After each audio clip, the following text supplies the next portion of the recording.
बाबा तो अपनी पूरी फौज लेकर आए हैं।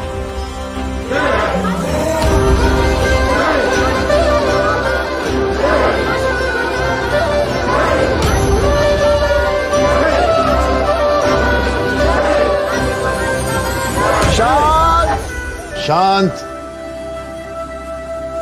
यहां अस्पताल में सत्संग करने नहीं आए हैं हम। एक की आस्था दूसरे की परेशानी नहीं बननी चाहिए, इसलिए यहां जयकारा नहीं लगाएगा कोई। सब हाथ जोड़कर मन में सिमरन करें जख्मी बच्चे के लिए। जय हो। हक के लिए बिना डरे लड़ना चाहिए। डरे वो जिसने अन्याय किया है। हर युग में ऐसे युद्ध होते आए हैं। अधर्म के खिलाफ सीना चौड़ा करके लड़ना चाहिए। गीता में कृष्ण ने भी यही कहा है।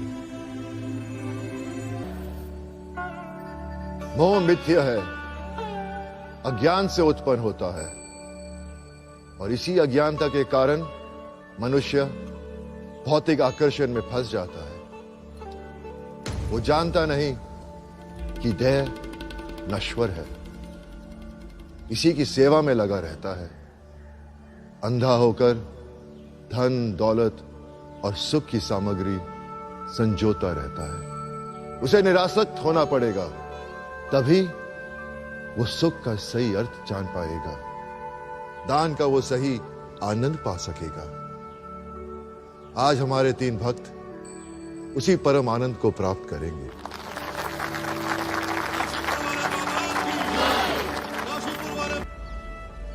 जा घर वापस जा। माँ बाप की रजामंदी बिना कोई आश्रम में कैसे रह सकता है? वापस गई तो घर वाले मुझे कभी नहीं आने देंगे बाबा जी। और मैंने डिसाइड कर लिया है, ये जिंदगी आश्रम में रह के आश्रम के नाम करूंगी। मुझे शरण दे दो बाबा जी।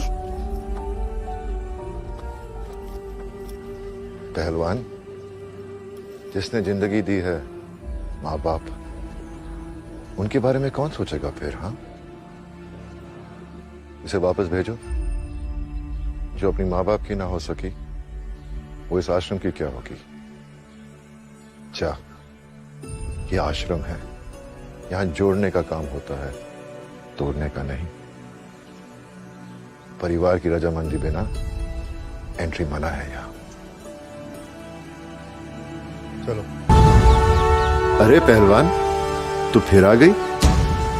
सदाई जय बाबा जी। बाबा जी, ये बचपना ना है और ना ही किशोर अवस्था का जोश। मैंने सोच समझ के फैसला किया है कि मुझे साध्वी बनना है, तो अब बन के रहूंगी मैं। अब जो परीक्षा चाहे ले लो। हट्टी है जी आपकी ये छोरी, ठान के आई है। तो मैं भी कम हट्टी ना हूं। जो तू मेरी सुनेगी तो मैं तेरी सुनूंगा। बोल, मंजूर? मंजूर है जी बाबा जी। तो सुन फिर, तू साध्वी ना बनेगी, तू पढ़ेगी और कुश्ती खेलेगी। पहलवान है तू, वही बनेगी और वही बनना भी चाहिए। लेकिन अब जो वापस भेज दिया ना यहाँ से, तो मेरी माँ मेरी शादी करा देगी। ना ना, ऐसा गलत काम ना करना जी। अभी तो पढ़ाई लिखाई की उम्र है इसकी। अगर आपकी सहमति हो तो पम्मी यहाँ आश्रम के हॉस्टल में रहकर यहीं आश्रम के कॉलेज में पढ़ सकती है और आश्रम की तरफ से कुश्ती भी खेल सकती है। यहाँ से खेलेगी तो किसी की इतनी हिम्मत ना होगी कि इसके साथ 3-5 करके इसको हरा दे। बाबा जी, बात तो चुप ही बोले आप, पर हमारे पास इतना पैसा ना है कि हम कॉलेज और हॉस्टल की फीस भर पाए। जहां आप खड़े हो वहां हम पैसे जैसी तुच्छ चीज की चिंता ना करने देते किसी को। सब रब का है, मतलब सबका है। जरूरतमंद बच्चियों के लिए आश्रम में सब फ्री है। बाबा भक्तों वाला आश्रम सबसे न्यारा। काशीपुर वाले बाबा की, गरीबों वाले बाबा की जय हो बाबा जी।